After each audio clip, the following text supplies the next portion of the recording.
The Nile, the lifeblood of Africa, flows through a land of ancient wonders. Along this journey, it encounters Nubia, a land as rich and enigmatic as the river itself. Nubia, nestled in modern-day Sudan and southern Egypt, was a land of strategic importance. It was a gateway between the Mediterranean world and the heart of Africa. Nubia's significance was not lost on the ancient Egyptians.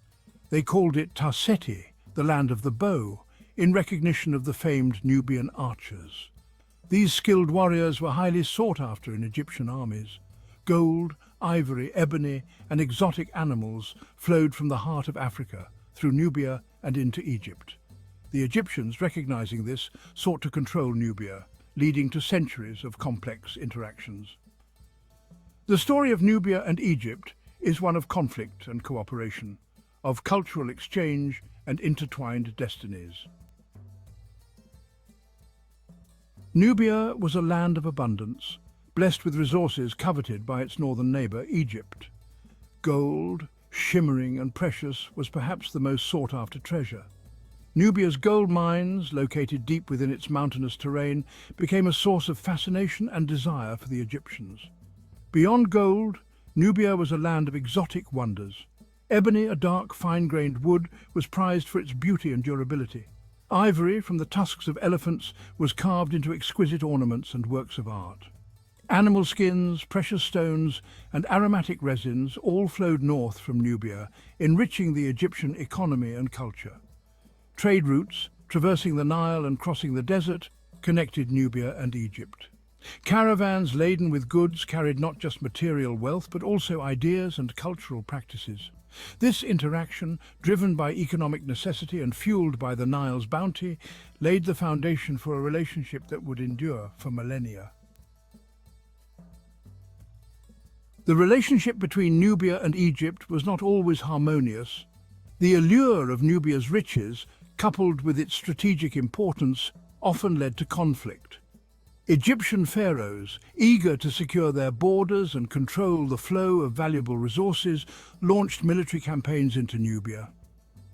Despite the conflicts, periods of peaceful coexistence and cooperation punctuated the tumultuous history. Trade flourished during these times of peace, with both civilizations benefiting from the exchange of goods and ideas. Nubian rulers, eager to secure their own power and legitimacy, sometimes sought alliances with the Egyptian pharaohs. Royal marriages, a common diplomatic tool in the ancient world, cemented these alliances and fostered cultural exchange. Nubian princesses, renowned for their beauty and grace, were welcomed into the Egyptian royal court. Similarly, Egyptian scribes, artisans and officials traveled south to Nubia, spreading Egyptian ideas and technologies. The two civilizations, though often at odds, were bound by the shared waters of the Nile and the intricate tapestry of human interaction. The interactions between Nubia and Egypt extended far beyond the battlefield and the marketplace. Nubians, drawn by opportunity or brought as captives of war, became an integral part of Egyptian society. Their skills as archers, warriors and administrators were highly valued, and many rose to positions of prominence within the Egyptian hierarchy. Nubian archers, renowned for their accuracy and discipline, were a common sight in Egyptian armies.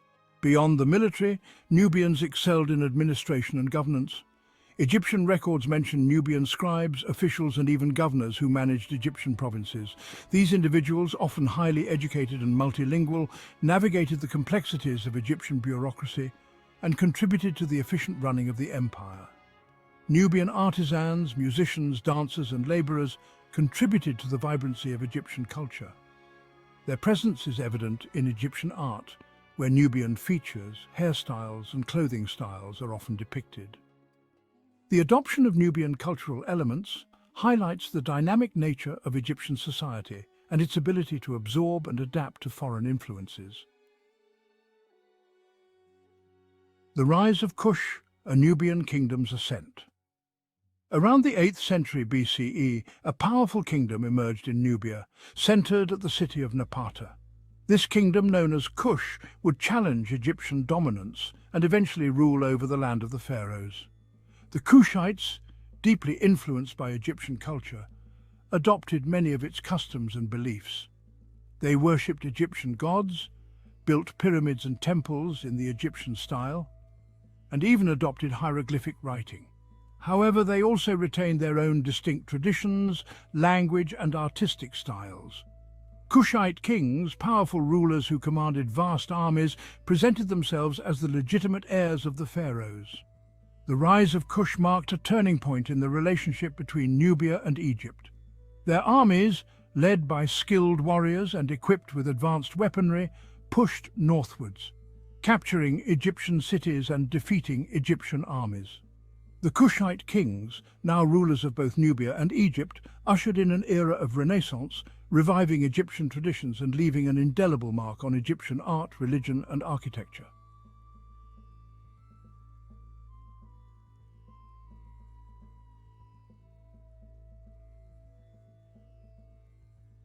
The 25th dynasty, established by the Kushite king Pharaoh around 747 BCE, marked a significant moment in Egyptian history.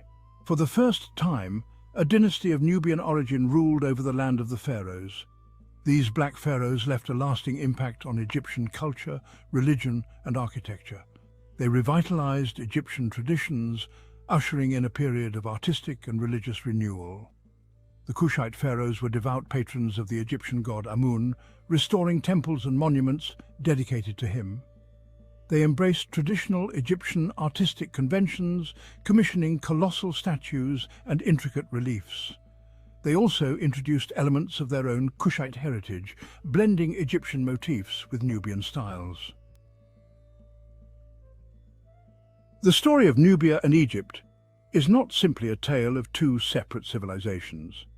It is a testament to the power of cultural exchange, the blurring of boundaries, and the creation of a shared heritage. Over centuries of interaction, Nubian and Egyptian cultures intertwined, each influencing and enriching the other. While Nubia adopted Egyptian religious beliefs, artistic styles, and even language, Egypt was equally open to Nubian influences. Nubian music, dance, and fashion found their way into the Egyptian court and society. Nubian gods and goddesses were incorporated into the Egyptian pantheon. The Egyptian language itself borrowed words and phrases from Nubian languages, a testament to the close interaction between the two peoples. This cultural fusion is evident in the archaeological record, in the art, architecture, and artifacts that have survived the sands of time. Temples in Nubia, built by Kushite pharaohs, feature a unique blend of Egyptian and Nubian artistic styles. This intertwining of cultures created a vibrant and dynamic civilization along the Nile Valley. Nubia, though often overshadowed by its more famous neighbour, played a pivotal role in shaping the course of history. Its contributions to world civilization, often overlooked or downplayed, are finally being recognized and celebrated. From its strategic importance as a crossroads of trade to its cultural innovations, Nubia left an indelible mark on the ancient world. Nubia's gold, ebony, and ivory enriched the economies of ancient civilizations. Its warriors, renowned for their skills as archers, served in armies across the ancient Near East. Its kings, the Black Pharaohs, ruled over Egypt, leaving a lasting legacy on its art, religion, and architecture. Nubia's impact extends beyond its material and political contributions. It was a center of innovation, developing its own unique alphabet, known as Meroitic script, which remains partially undeciphered. Its artisans created stunning works of art, blending Egyptian motifs with their own distinct styles. Nubia's story is a reminder that history is not written solely by the victors. For centuries, the story of Nubia remained hidden beneath the sands of time. Its monuments and cities lay buried, overshadowed by ancient Egypt. Recently, archaeologists and historians have begun to unearth the secrets of this forgotten civilization. New discoveries challenge our understanding of Nubian history and culture. Excavations at Kerma, Napata, and Meroe reveal Nubia's social structure and artistic achievements. The decipherment of Meroitic script is unlocking Nubian language and literature. Studying Nubia is about recognizing its contributions to world history and celebrating its unique identity. As we unearth Nubia's treasures, we see history as a dynamic and evolving narrative.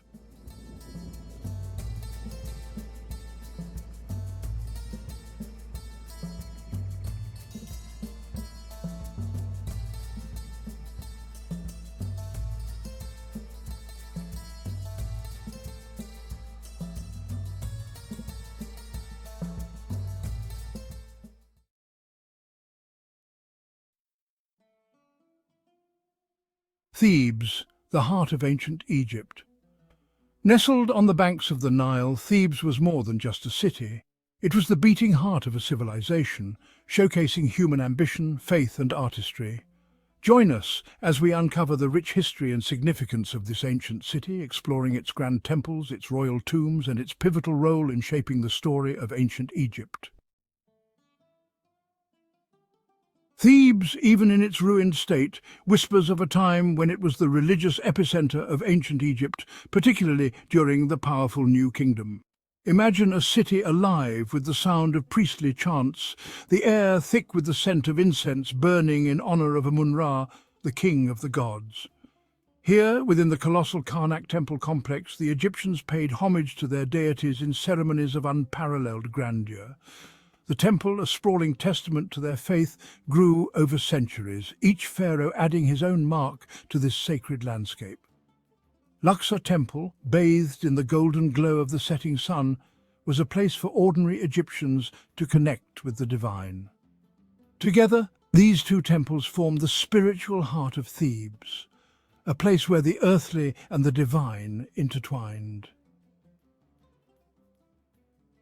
The ancient Egyptians believed in a life after death, a belief reflected in the grandeur of their tombs. Just across the Nile, on the west bank, lies the Theban necropolis, a city of the dead as magnificent as the city of the living. Here, in the Valley of the Kings and the Valley of the Queens, pharaohs and their consorts were laid to rest, surrounded by treasures they believed would accompany them into the afterlife. The tomb of Tutankhamun, a relatively minor pharaoh, yielded a treasure trove of artifacts that captivated the world's imagination. But perhaps even more impressive are the elaborate tombs of rulers like Seti I and Ramses VI, their walls adorned with vibrant scenes from the Book of the Dead. Dotting the landscape are the mortuary temples, grand structures built not for the dead but for their memory. These temples, along with the royal tombs, stand as silent sentinels, guarding the secrets of Egypt's past. For centuries, Thebes was more than just a religious center. It was the vibrant heart of a nation, the capital of a mighty empire.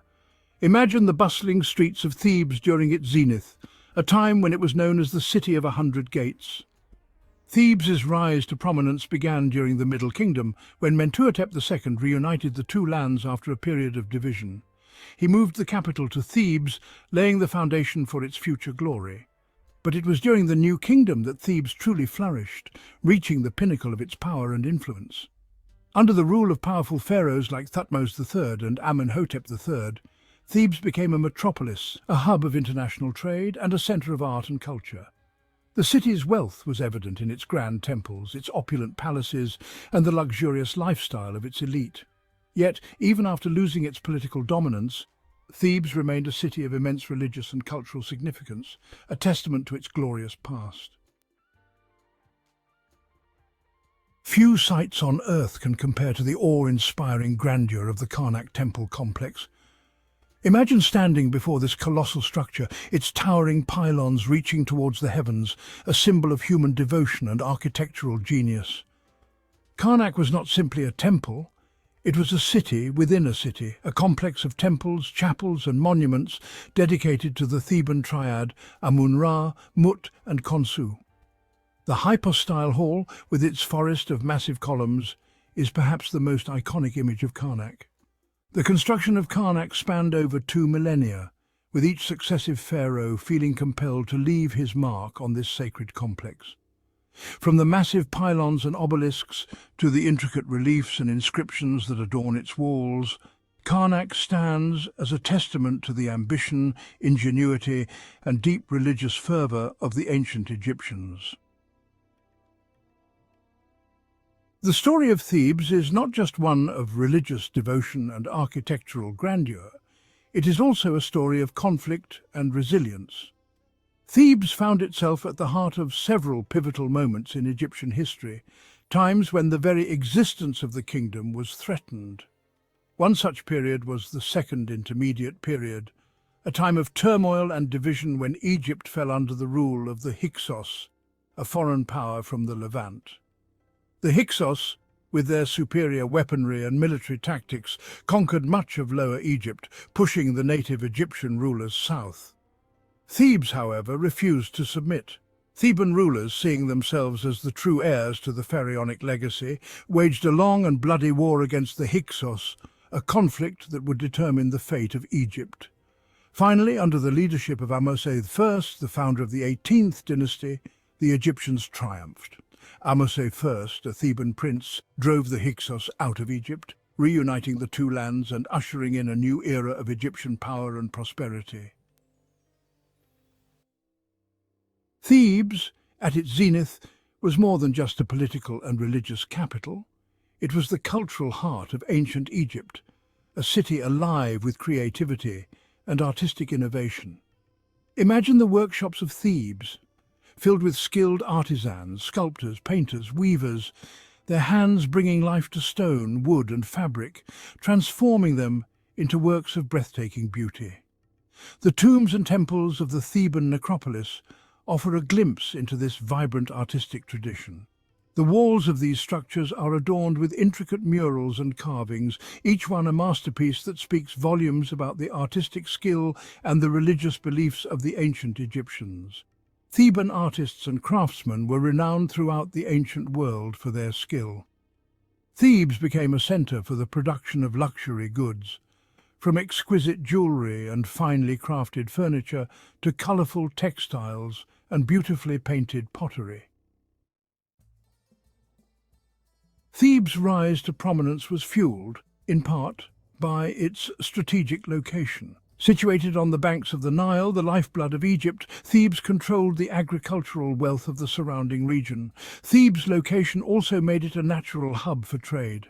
Caravans laden with exotic goods from Nubia to the south and Punt to the east converged on Thebes, bringing with them gold, ivory, ebony, incense and other treasures. The wealth generated by this trade enriched the city, filling the coffers of the pharaohs and enabling them to embark on ambitious building projects and military campaigns. The opulence of Thebes was evident in its grand temples and monuments, its luxurious palaces and the lavish lifestyle of its elite. Even the mightiest of empires are not immune to the tides of time. Thebes, for centuries the heart of a civilization, eventually experienced a slow decline, its power and influence waning as new powers rose to prominence in the ancient world. The first blow came in 663 BCE, when the Assyrian king Ashurbanipal sacked Thebes.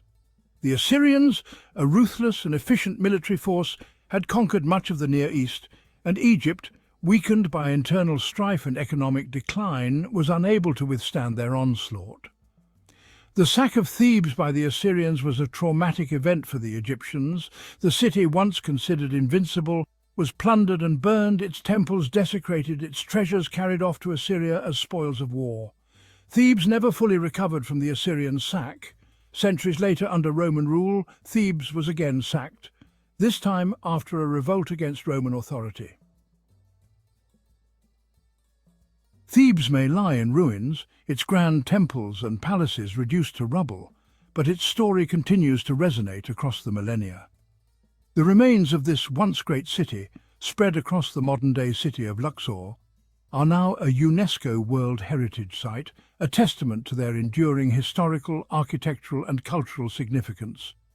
The Karnak and Luxor temple complexes, the Valley of the Kings, the Valley of the Queens, and the numerous other tombs, temples and monuments scattered across the Theban necropolis offer an unparalleled glimpse into the world of ancient Egypt. Today, Thebes is one of Egypt's most popular tourist destinations, attracting visitors from all corners of the globe. Thebes was more than just a physical city. It was a powerful symbol woven deeply into the fabric of Egyptian mythology and religious belief. The Egyptians believed that Thebes was the earthly counterpart of the primordial mound that emerged from the waters of chaos at the beginning of creation. It was here, in the heart of Thebes, that the god Amun-Ra, the king of the gods, was said to have first emerged, bringing light and order to the world. Thebes' association with Amun-Ra elevated it to a position of supreme religious significance. The Opet festival, one of the most important events in the Egyptian religious calendar, was celebrated annually in Thebes. Thebes, in the eyes of the ancient Egyptians, was a sacred city, a place where the boundaries between the earthly and the divine were blurred.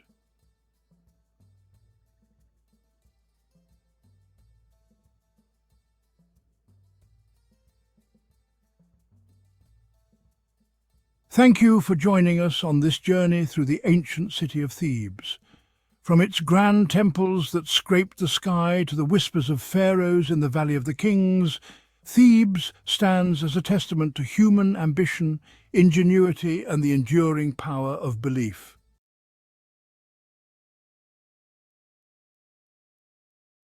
Beauty, a reflection of holiness. In the golden sands of ancient Egypt, beauty wasn't just skin deep, it was a reflection of holiness, a sign of favour from the gods. The Egyptians believed that a pleasing appearance indicated a pure soul. This belief permeated every aspect of their lives, from their elaborate rituals to their daily routines. This spiritual connection between beauty and divinity fueled the Egyptians' fascination with cosmetics. They weren't merely tools to enhance, they were sacred instruments to connect with the divine. Cosmetics were used to ward off evil, ensure good health, and appease the gods. In essence, applying makeup was an act of devotion. Cosmetics for all, a spiritual connection. In ancient Egypt, the pursuit of beauty transcended gender. Both men and women adorned themselves with cosmetics. This widespread use underscores the deep spiritual significance Egyptians attached to their appearance. Men, women, and even children painted their eyes with kohl, a dark pigment believed to ward off the evil eye. They believed that a well-presented appearance, regardless of gender, reflected a harmonious balance between the physical and spiritual realms. This belief fostered a society where cosmetics were not seen as frivolous, but as essential tools for spiritual well-being.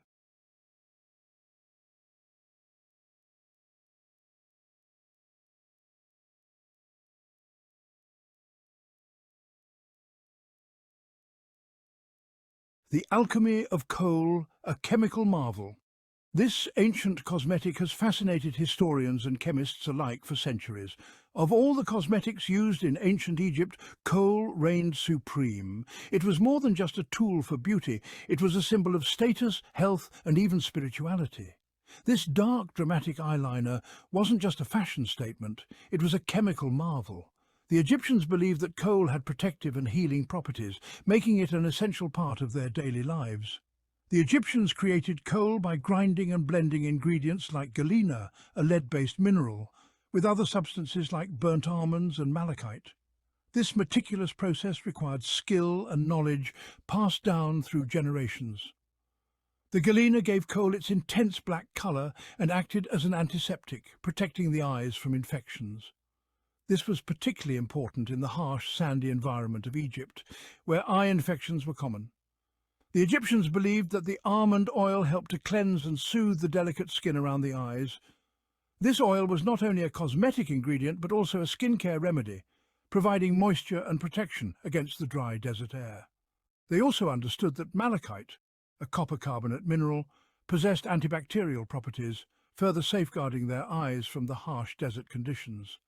This green mineral was not just for colour. It was a crucial component in their eye care regimen, demonstrating their advanced understanding of natural substances. Kohl was more than a cosmetic. It was a part of the cultural and spiritual fabric of ancient Egypt. It was used in religious ceremonies believed to ward off evil spirits and was even found in the tombs of pharaohs, signifying its importance in the afterlife. Today, scientists continue to study ancient coal, uncovering its complex composition and the sophisticated techniques used by the Egyptians. This ancient cosmetic remains a testament to their ingenuity and their deep connection to the natural world. Healing hues, cosmetics as medicine. The ancient Egyptians were pioneers in the use of cosmetics, not just for beauty, but for health and healing as well. The Egyptians' understanding of cosmetics went beyond aesthetics. They recognized their medicinal properties. They believed that beauty and health were intertwined, and their cosmetic practices reflected this holistic approach. The Ebers Papyrus, an ancient medical text dating back to 1550 BC, provides valuable insights into this aspect. This extensive document is one of the oldest and most important medical papyri of ancient Egypt, containing over 700 remedies and formulas. It details recipes for cosmetics that doubled as treatments for skin ailments and eye infections. These recipes were meticulously recorded, showcasing the Egyptians' advanced knowledge of natural ingredients and their applications. For instance, the Egyptians used red ochre, a natural clay earth pigment, not only as blush but also as a treatment for skin inflammations. This pigment was believed to have protective and healing properties, making it a staple in their cosmetic and medicinal toolkit. They believed that its natural drying properties could help soothe irritations. Red ochre was often mixed with other ingredients to enhance its effectiveness, demonstrating their sophisticated approach to skin care. Similarly, green malachite, apart from its cosmetic uses, was employed as an antiseptic for wounds and eye infections. This vibrant green mineral was ground into a fine powder and applied to affected areas, harnessing its natural antibacterial properties. This merging of beauty and medicine showcases the Egyptians' advanced understanding of natural ingredients and their therapeutic benefits. Their innovative use of cosmetics as medicine highlights a culture that valued both appearance and well-being, setting a precedent for future generations. Today, modern science continues to uncover the wisdom behind these ancient practices. Researchers study the compositions and applications of these ancient cosmetics, revealing their potential benefits and inspiring new approaches in both beauty and medicine. The legacy of ancient Egyptian cosmetics lives on, influencing contemporary beauty products and treatments. By blending ancient wisdom with modern science, we continue to explore the healing power of cosmetics, just as the Egyptians did thousands of years ago. From palettes to pots, the evolution of beauty kits. The Egyptians' love for cosmetics spurred a fascinating evolution in how they stored and carried their beauty essentials. Early forms of cosmetic storage involved simple, functional containers. Over time, these containers transformed into elaborate expressions of artistry and craftsmanship. One of the earliest examples is the Nama palette, dating back to 3100 BC. This ceremonial palette, used for grinding and mixing cosmetics, demonstrates the early integration of beauty and artistry. Crafted from siltstone, it depicts scenes of unification and power, highlighting the importance of cosmetics in even the most significant ceremonies.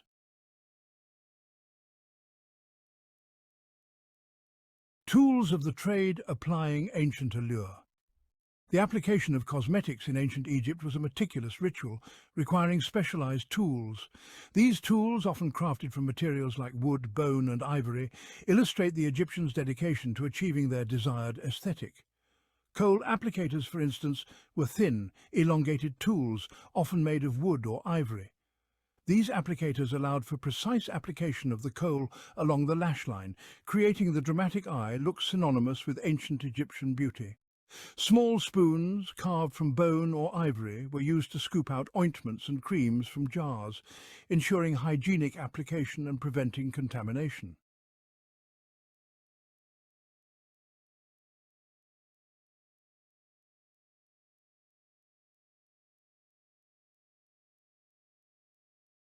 Status symbols, cosmetics, and social standing. While cosmetics were ubiquitous in ancient Egypt, access to certain ingredients and elaborate containers signified social standing. The use of makeup was not merely for aesthetic purposes, but also a reflection of one's place in society. The elite enjoyed access to rare and expensive ingredients, such as lapis lazuli, a deep blue gemstone imported from distant lands. This gemstone was highly prized and often reserved for the upper echelons of society. This luxurious pigment was used to create vibrant blue eyeshadow, a colour associated with royalty and divinity. The blue eyeshadow was not just a cosmetic choice, but a symbol of power and divine favour, often depicted in the art and statues of gods and pharaohs. The containers for these cosmetics also reflected social hierarchy. The design and material of a cosmetic container could indicate the owner's wealth and status. While commoners used simple clay pots, the elite commissioned elaborate containers made from materials like alabaster, gold, and precious stones. These materials were not only more durable but also more visually striking, making them perfect for showcasing one's status. These containers, often adorned with intricate carvings and precious jewels, served as status symbols, showcasing the owner's wealth and influence. The more elaborate and ornate the container, the higher the social standing of its owner. In many ways, these cosmetic containers were as much a part of the elite's identity as their clothing and jewellery, reflecting their place in the social hierarchy of ancient Egypt.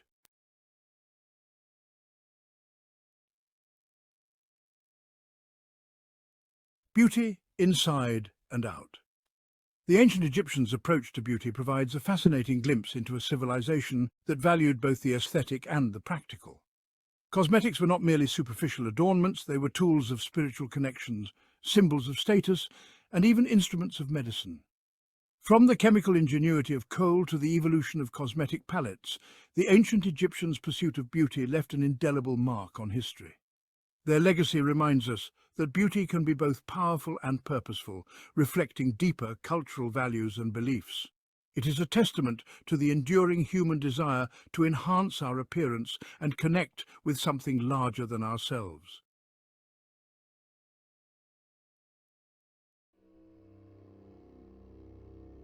Cleopatra VII was born in 69 BC, the daughter of Ptolemy XIV Auletes, the pharaoh of Egypt. Her family, the Ptolemies, were of Macedonian Greek origin, descendants of one of Alexander the Great's generals. Despite their heritage, the Ptolemies embraced Egyptian culture, and Cleopatra, unlike many of her predecessors, learned the Egyptian language and customs. Cleopatra ascended to the throne in 51 BC at the age of 18, ruling jointly with her younger brother Ptolemy XIII. However, the young queen's reign began amidst political turmoil. Egypt was a wealthy prize, coveted by Rome, the rising power in the Mediterranean. Cleopatra's early years on the throne were marked by power struggles with her brother and his advisors. The young queen, however, possessed a sharp intellect and a keen understanding of politics. She was determined to secure her position and restore Egypt to its former glory. The joint rule of Cleopatra and Ptolemy XIII was fraught with tension. The young pharaoh's advisors, particularly the eunuch Pothinus and the general Achillas, sought to sideline Cleopatra and consolidate their own power. In 48 BC, they succeeded in forcing Cleopatra from Alexandria, the capital of Egypt. Exiled and facing the loss of her throne, Cleopatra refused to accept defeat. She gathered an army in southern Egypt, determined to reclaim her birthright. Meanwhile, a new player entered the Egyptian stage. Julius Caesar, the powerful Roman general, arrived in Alexandria, pursuing his rival, Pompey the Great. Cleopatra saw an opportunity in Caesar's arrival. She famously smuggled herself into Alexandria, reportedly hidden in a rug, to plead her case directly to the Roman general. Caesar, impressed by her intelligence and charisma, agreed to support her claim to the throne.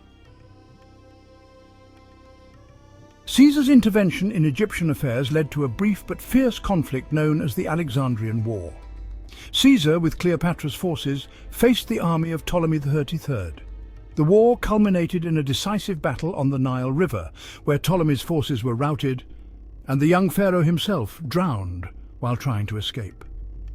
With her enemies vanquished, Cleopatra was restored to the throne, now ruling jointly with her even younger brother, Ptolemy XIV. However, it was clear that Cleopatra was the true power in Egypt, her position secured by the presence of Caesar and his legions. Caesar remained in Egypt for several months, captivated by Cleopatra's intelligence and charm. Their relationship, both political and personal, would have profound consequences for both Egypt and Rome. In 47 BC, Cleopatra gave birth to a son, Ptolemy Caesar, known to history as Caesarion, widely believed to be Caesar's son. Cleopatra's relationship with Caesar was multifaceted. It was a strategic alliance, securing her position on the throne and providing her with the backing of the most powerful man in the Roman world. Caesar, in turn, benefited from Egypt's wealth and resources, crucial for his ongoing campaigns. Beyond politics, however, their relationship was also one of mutual attraction and intellectual companionship. Cleopatra, fluent in several languages and well-versed in philosophy and the arts, was a captivating conversationalist. Caesar, for his part, was drawn to her intelligence, ambition, and regal bearing. Their affair caused a scandal in Rome, where Caesar's enemies seized upon it as evidence of his growing ambition and disregard for Roman tradition. Cleopatra, however, remained unfazed by Roman gossip. She accompanied Caesar to Rome in 46 BC, where she was received with a mixture of curiosity and disapproval. Section 5. The Queen and the General. Cleopatra and Mark Antony. After Caesar's assassination in 44 BC, Cleopatra returned to Egypt. The Roman Republic was plunged into civil war, and Cleopatra carefully watched the unfolding events. She knew that Egypt's fate was closely tied to the outcome of the Roman power struggle. One of the key figures in the post-Caesar Roman world was Mark Antony, Caesar's close friend and loyal general. In 41 BC, Antony summoned Cleopatra to Tarsus in modern-day Turkey to answer for her alleged support of his enemies. Cleopatra, ever the strategist, saw this as an opportunity to forge a new alliance with a powerful Roman leader. She arrived in Tarsus in grand style, sailing up the Cydnus River on a lavishly decorated barge dressed as the goddess Aphrodite. Antony, known for his love of luxury and spectacle, was completely captivated. Section 6. The Eastern Dream, Cleopatra and Antony's Ambitions. Cleopatra and Antony's relationship quickly blossomed into both a passionate love affair and a strategic alliance. They shared a vision of a powerful Eastern empire, with Egypt at its heart, challenging the dominance of Rome. Cleopatra provided Antony with financial and military support, crucial for his campaigns against Caesar's assassins and his rivals for power in Rome. Their alliance, however, was viewed with suspicion and hostility in Rome. Antony's enemies portrayed Cleopatra as a manipulative seductress, bent on ensnaring him and using him to further her own ambitions. Antony's public pronouncements, including his decision to bestow upon Cleopatra and their children territories in the east, further fueled these suspicions. Despite the growing opposition in Rome, Cleopatra and Antony continued to consolidate their power in the east. Cleopatra bore Antony 3 children twins, Alexander Helios and Cleopatra Selina, and another son, Ptolemy Philadelphus. While Cleopatra and Antony were building their power base in the east, a new threat was emerging in Rome. Octavian, Caesar's great-nephew and adopted heir, was steadily consolidating his own power.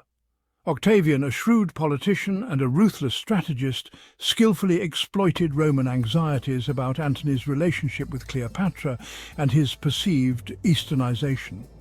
He presented himself as the defender of Roman tradition and virtue, portraying Antony as a traitor, bewitched by a foreign queen. The conflict between Antony and Octavian escalated into open warfare in 32 BC. Octavian declared war on Cleopatra, skillfully framing the conflict as a war against a foreign enemy rather than a civil war against a fellow Roman. The decisive clash between the forces of Cleopatra and Antony and those of Octavian took place in 31 BC at the Battle of Actium, off the western coast of Greece. The battle was a naval engagement, and despite having a larger fleet, Cleopatra and Antony were decisively defeated. The reasons for their defeat were complex. Antony's forces were plagued by desertions, and his battle plans were hampered by indecision and delays. Cleopatra's fleet, while powerful, was ultimately outmaneuvered by Octavian's admiral, Agrippa. The defeat at Actium was a disaster for Cleopatra and Antony. They managed to escape to Egypt, but their forces were shattered and their dreams of an Eastern empire lay in ruins. Octavian, triumphant, prepared to deliver the final blow.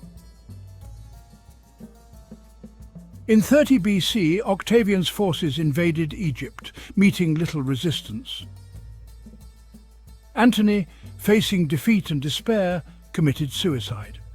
Cleopatra, unwilling to be paraded through the streets of Rome as a captive in Octavian's triumph, also chose to end her own life. The exact circumstances of Cleopatra's death are shrouded in mystery and legend.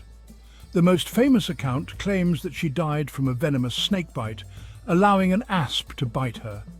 Other accounts suggest she may have used a poisoned hairpin or other means. Regardless of the method, Cleopatra's death on August 12, 30 BC, marked the end of the Ptolemaic dynasty and the absorption of Egypt into the Roman Empire. Octavian, now the undisputed master of the Roman world, had achieved his goal, but at a high cost. Cleopatra, in death, had denied him the ultimate victory of capturing her alive. Her legend, however, would live on, ensuring her place in history as one of the most captivating and controversial figures of the ancient world. Cleopatra's story has captivated imaginations for centuries. She has been the subject of countless works of art, literature and film, her image transformed and reinterpreted through the lens of different cultures and historical periods. Was she a ruthless seductress who used her charms to manipulate powerful men, or a shrewd and capable ruler who fought to preserve her kingdom in a time of turmoil? The truth, as is often the case with historical figures, likely lies somewhere in between these extremes. Cleopatra's legacy is complex and multifaceted. She was the last pharaoh of Egypt, a queen who navigated the treacherous waters of Roman politics with intelligence and determination. She was a lover, a mother, and a ruler who left an indelible mark on history. Her story, a blend of political intrigue, passionate romance, and ultimate tragedy, continues to fascinate and inspire, ensuring that Cleopatra's legend will endure for generations to come.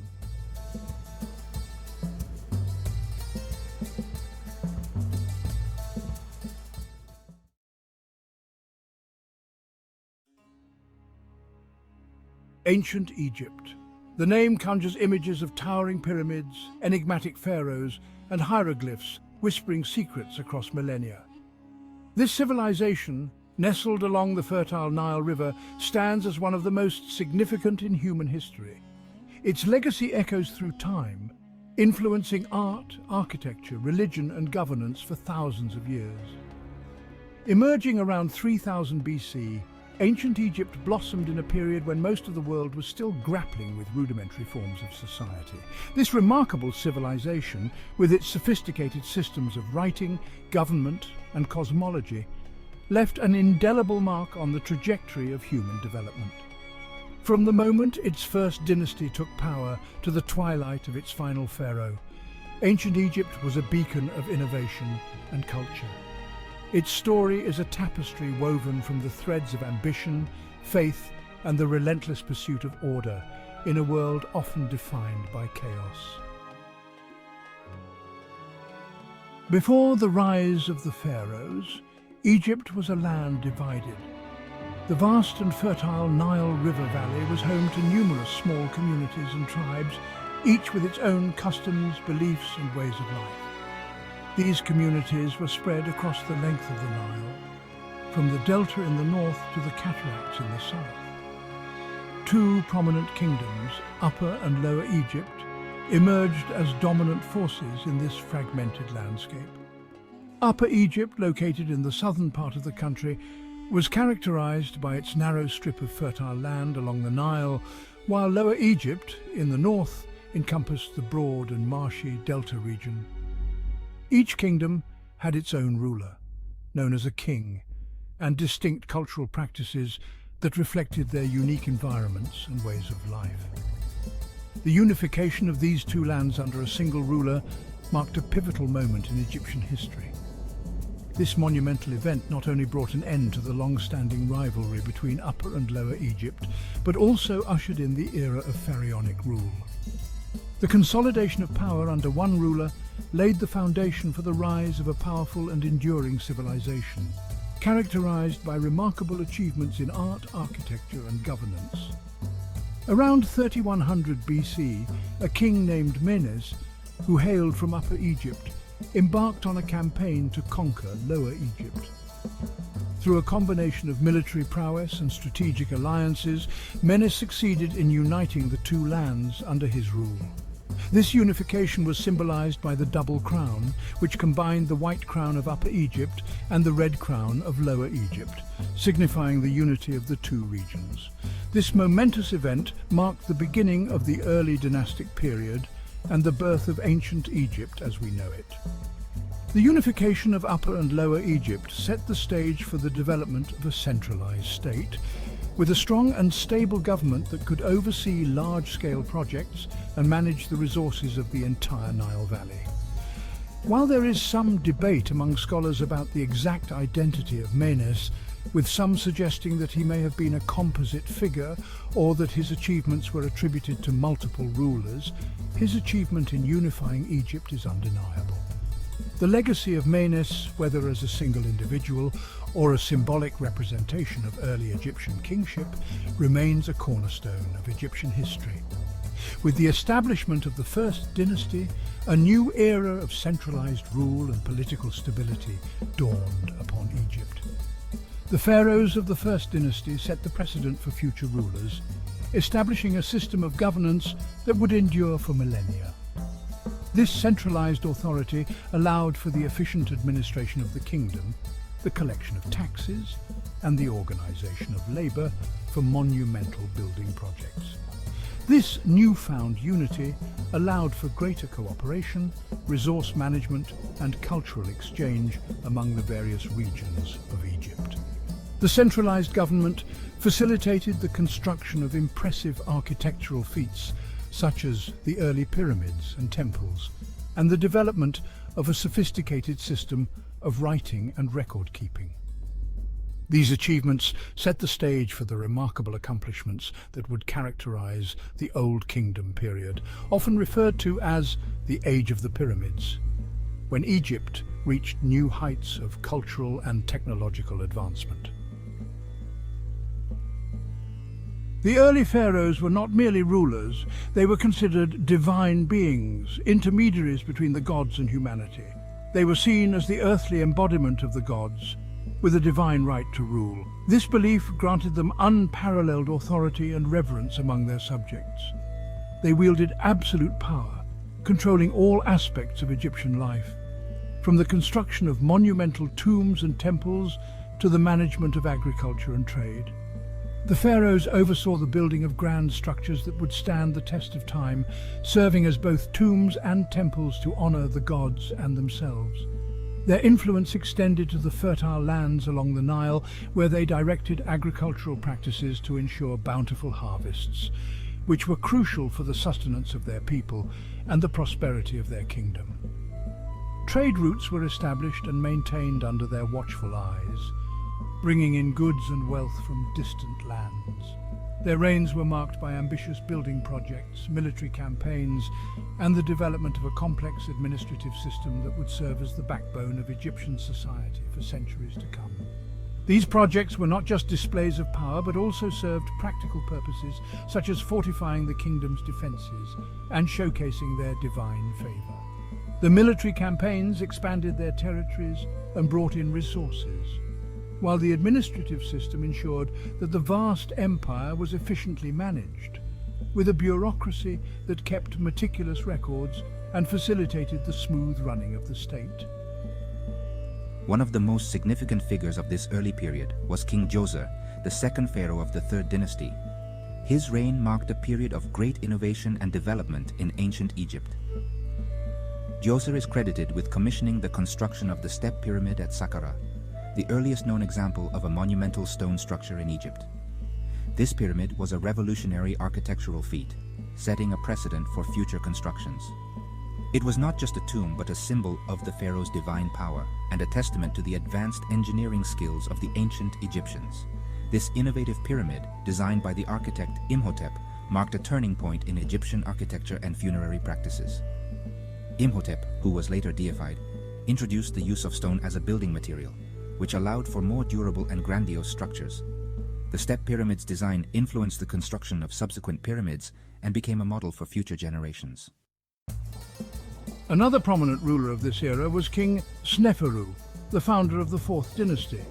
His reign was characterized by significant architectural and military achievements. Sneferu was a prolific builder, credited with the construction of at least 3 major pyramids. These included the Bent Pyramid and the Red Pyramid, which showcased advancements in engineering and construction techniques.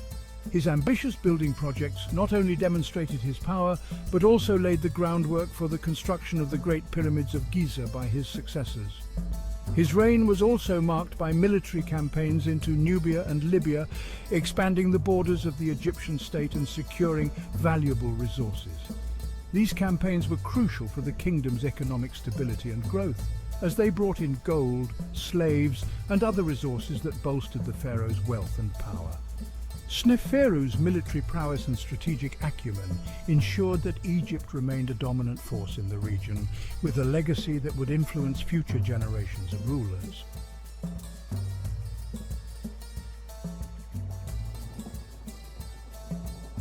The pyramids of Egypt are perhaps the most iconic symbols of this ancient civilization. These monumental structures have fascinated historians, archaeologists, and tourists alike for centuries, standing as silent sentinels of a bygone era. These colossal structures, built as tombs for the pharaohs and their consorts, stand as testaments to the ingenuity, organizational skills, and religious beliefs of the ancient Egyptians. The sheer scale and precision of these pyramids continue to baffle modern engineers and architects, showcasing the advanced understanding of mathematics and astronomy possessed by the ancient builders. The construction of these massive monuments required an immense amount of labor and resources, reflecting the pharaohs' absolute power and their desire to leave an enduring legacy in the sands of time. Thousands of laborers, including skilled artisans, craftsmen and farmers during the off-season, worked tirelessly to ensure the completion of these grand projects. The logistics involved in quarrying, transporting and assembling the massive stone blocks are a testament to the highly organized society of ancient Egypt. The early pyramids were not without their challenges. The process of trial and error played a significant role in the evolution of pyramid construction techniques. Sneferu's first attempt at building a true smooth-sided pyramid, known as the Maidum Pyramid, ended in partial collapse during construction. This failure provided valuable lessons that informed future architectural endeavors. Undeterred, he embarked on the construction of another pyramid, the Bent Pyramid, which, while successfully completed, exhibits a peculiar bent slope, likely due to adjustments made during construction to prevent further instability. This unique structure stands as a testament to the adaptive and innovative spirit of ancient Egyptian architects. Sneferu's final pyramid, the Red Pyramid, was a triumph of engineering and design. This pyramid marked a significant milestone in the evolution of pyramid construction, showcasing a perfected technique that would influence future generations. It was the first successful true pyramid, with smooth sides rising at a consistent angle to a pointed apex. The Red Pyramid's success laid the groundwork for the construction of even more ambitious projects. The Red Pyramid served as a model for the Great Pyramid of Giza, built by Sneferu's son, Khufu, and considered one of the 7 wonders of the ancient world. The Great Pyramid, with its precise alignment to the cardinal points and its massive scale, remains one of the most studied and admired structures in human history. It continues to inspire awe and wonder, symbolizing the enduring legacy of ancient Egypt's architectural and cultural achievements.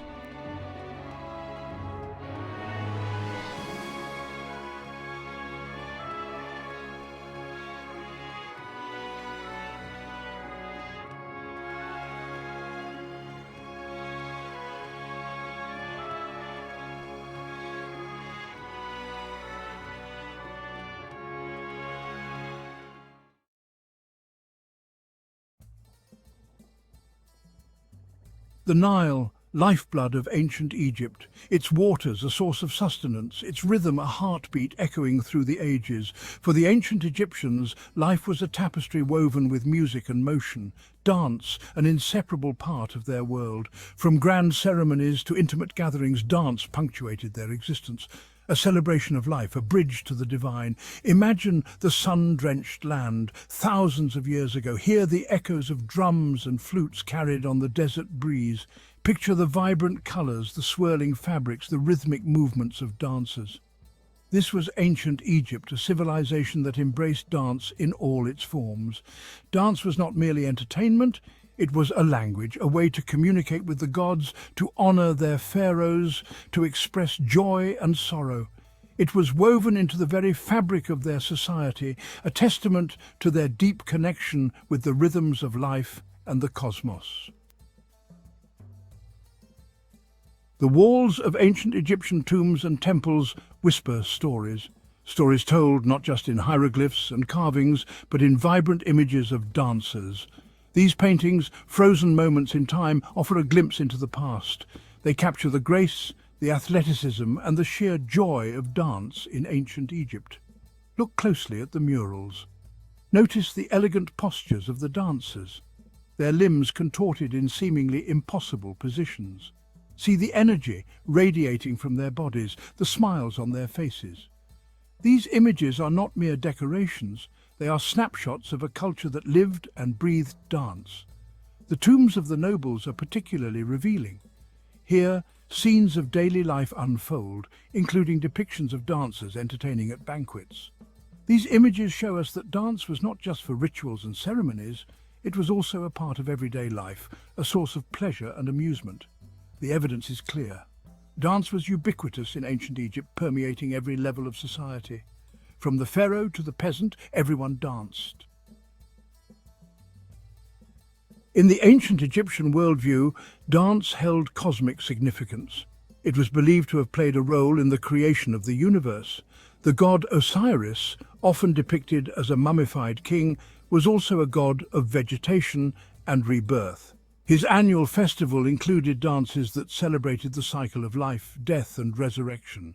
Pharaohs used dance to assert their authority and connect with the divine. They performed rituals and dances to reinforce their status as intermediaries. These performances were grand spectacles designed to inspire awe. The said festival was a jubilee celebration performed by pharaohs after 30 years of rule. It included rituals and dances to rejuvenate the pharaoh's strength. Dance was a powerful tool to connect with the divine and ensure cosmic order.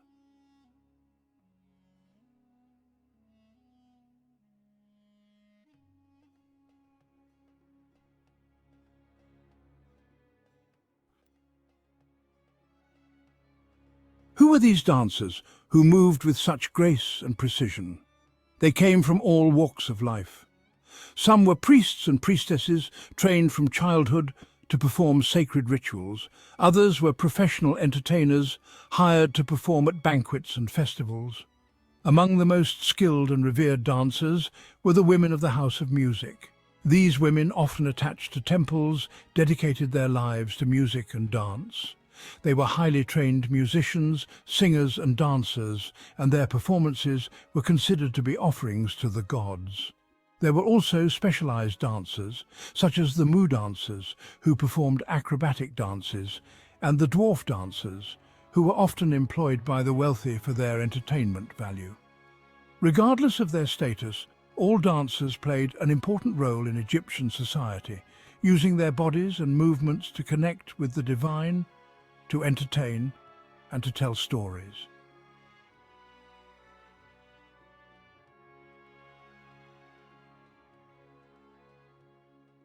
The ancient Egyptians were masters of adornment, and dance costumes were no exception. From the simplest linen kilts to elaborate headdresses and jewelry, dancers adorned themselves in ways that enhanced their movements and added to the visual spectacle.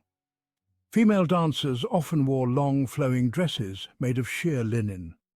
These dresses, sometimes pleated or draped, allowed for freedom of movement while still revealing the contours of the body. They might also wear beaded nets or vests over their dresses, adding another layer of texture and sparkle. Headdresses were an important part of the costume, often signifying the dancer's role or status. Some dancers wore simple wreaths of flowers, while others donned elaborate headdresses made of feathers, beads, and precious metals. These headdresses, some reaching several feet in height, would have swayed and shimmered with the dancer's every move. Dancers also wore jewelry, both real and costume. Necklaces, earrings, bracelets, and anklets all added to the visual impact of the performance. The jingle of these ornaments provided a rhythmic accompaniment to the music and enhanced the dancer's movements.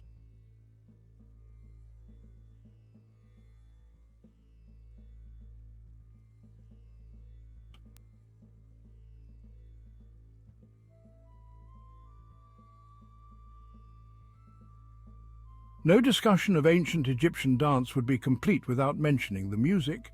Music and dance were inseparable, each enhancing and complementing the other.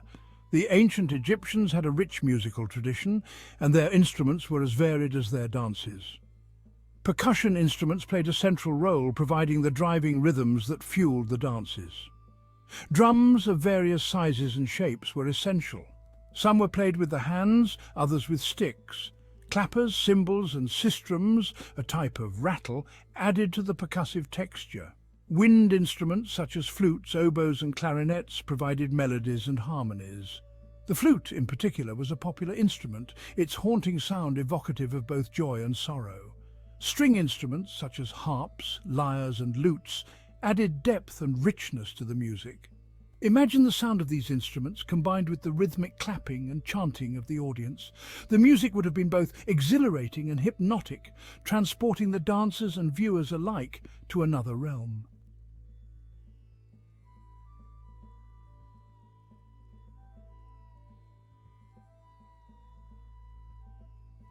Dance in ancient Egypt was not limited to religious rituals and funerary rites. It was also an integral part of celebrations, festivals, and everyday life. Dances were performed to celebrate births, marriages, harvests, and victories in battle. One of the most important festivals was the annual flooding of the Nile. This event, upon which all life in Egypt depended, was celebrated with great joy and abandon. Dances were performed to honor Hapi, the god of the Nile, and to ensure a bountiful harvest. Fertility dances, often performed by women, were another important genre.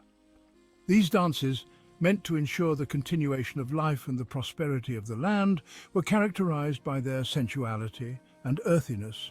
They often involved gestures and movements that mimicked the act of procreation. These celebratory dances, filled with joy, energy, and a zest for life, remind us that the ancient Egyptians, while deeply spiritual, also knew how to have fun. Death for the ancient Egyptians was not an end but a transition. It was a journey to the afterlife, a realm where the deceased would live on in spirit form. Dance played a crucial role in these funerary rituals, helping to guide the deceased on their journey and to ensure their safe passage to the underworld. Mourners often performed dances expressing grief and lamenting the loss of their loved ones. These dances, slow and mournful, were often accompanied by the wailing of mourners and the playing of flutes. Other dances, performed by priests and priestesses, were intended to appease the gods and to ensure the deceased's safe passage to the afterlife. These dances were often highly ritualized, involving specific steps, gestures, and incantations.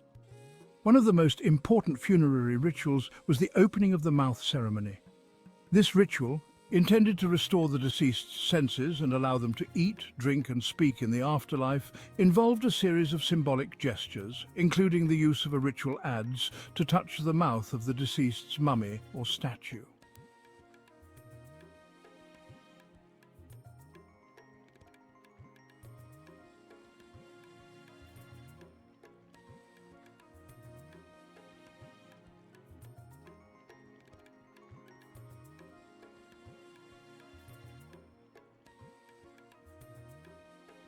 The sands of time have buried much of ancient Egyptian civilization, yet the echoes of their dances still resonate. We find them in the graceful movements of belly dance, a dance form with roots in ancient Egyptian rituals and traditions. The undulating torso, the fluid arm movements, the emphasis on feminine grace and sensuality. These elements of belly dance can be traced back to the dances depicted in ancient Egyptian art. While the exact steps and movements have evolved over the centuries, the essence of ancient Egyptian dance lives on. The influence of ancient Egyptian dance can also be seen in other art forms, from the stylized movements of Egyptian folk dances to the choreography of modern ballets and operas inspired by ancient Egyptian themes.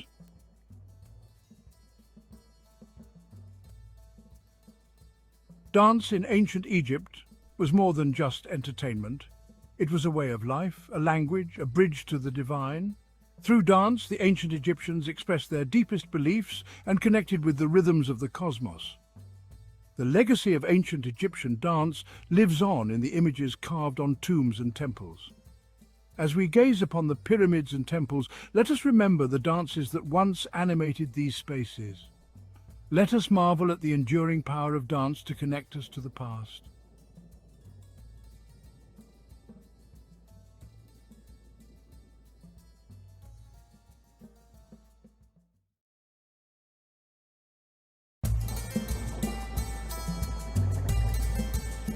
Egypt, a land where time flows like the Nile, has fascinated the world for centuries. In this documentary, we embark on a journey to explore some of the treasures of ancient Egypt, a civilization that has left an indelible mark on history. From the monumental pyramids of Giza to the intricate tombs of the Valley of the Kings, and the enigmatic smile of the Great Sphinx, we'll delve deep into the heart of this ancient civilization. Join us as we uncover the mysteries, artistry, and enduring legacy of ancient Egypt.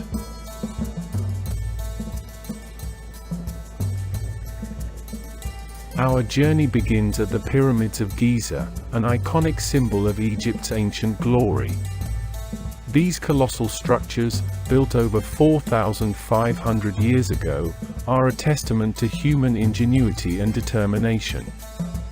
The construction of the pyramids remains a marvel of engineering and organization. Imagine the precise alignment of the massive stone blocks, the mathematical perfection of their dimensions, and the labor of thousands who toiled under the scorching Egyptian sun. The Great Pyramid, attributed to Pharaoh Khufu, stands as the largest and most enigmatic. Its inner chambers, once sealed tombs, have yielded incredible insights into the afterlife beliefs of the ancient Egyptians. But beyond their physical grandeur, the pyramids hold mysteries that continue to baffle historians and archaeologists. How were they constructed with such precision using primitive tools?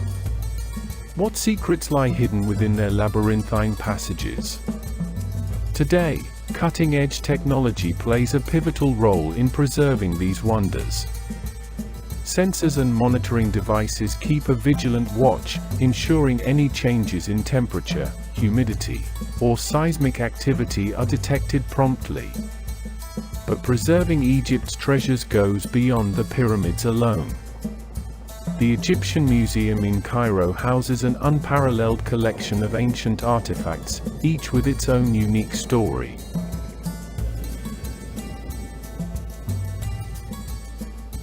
As we stand in the shadow of the Great Sphinx, we encounter a guardian of Egypt's secrets.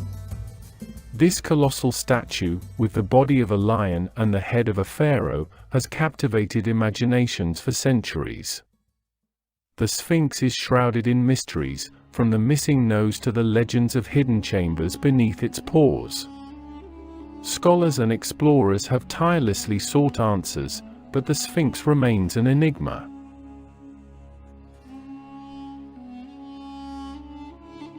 In the 19th century, explorers like Giovanni Battista Caviglia and Auguste Mariette unearthed parts of the Sphinx, revealing its colossal proportions and sparking renewed interest in its origins.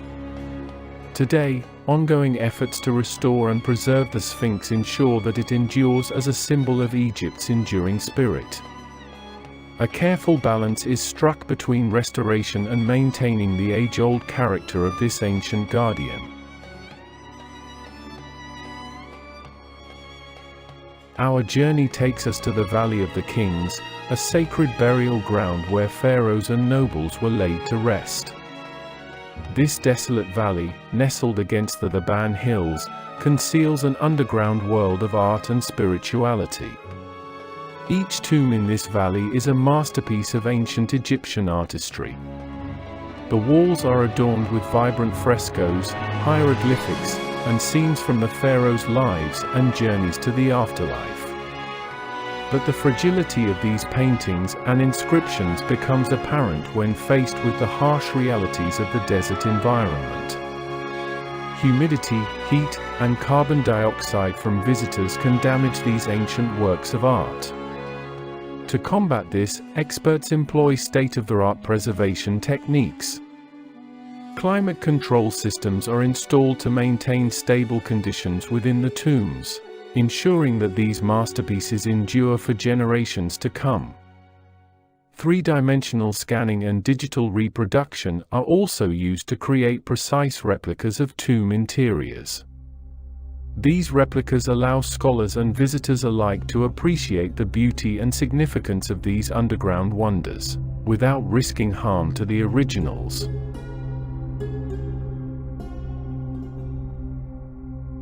Our journey now leads us to the grand temples and monuments of ancient Egypt. These colossal structures, often dedicated to gods and pharaohs, bear witness to the spiritual and political power of the time. The Temple of Karnak, a sprawling complex dedicated to the god Amun-Ra, is a testament to the grandeur of ancient Egyptian architecture. Its towering columns and intricate hieroglyphics tell the story of a civilization deeply connected to its deities. The walls of these temples are adorned with intricate carvings that depict everything from historical battles to divine rituals. These inscriptions provide invaluable insights into the culture, beliefs, and daily life of ancient Egyptians.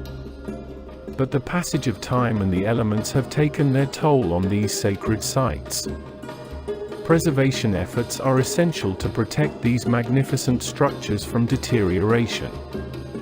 Skilled conservators and archaeologists work tirelessly to restore and protect these priceless relics.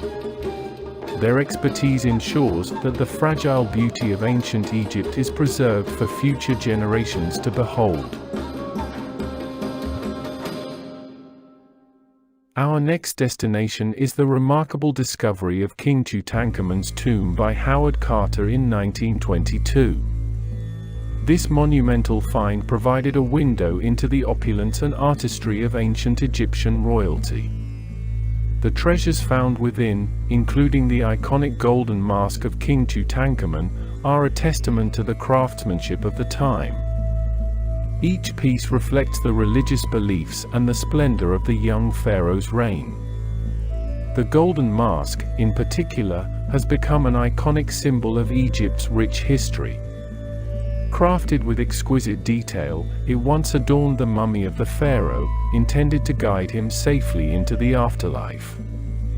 The discovery of King Tutankhamun's tomb had a profound impact on the world, sparking renewed interest in Egyptology and ancient Egypt.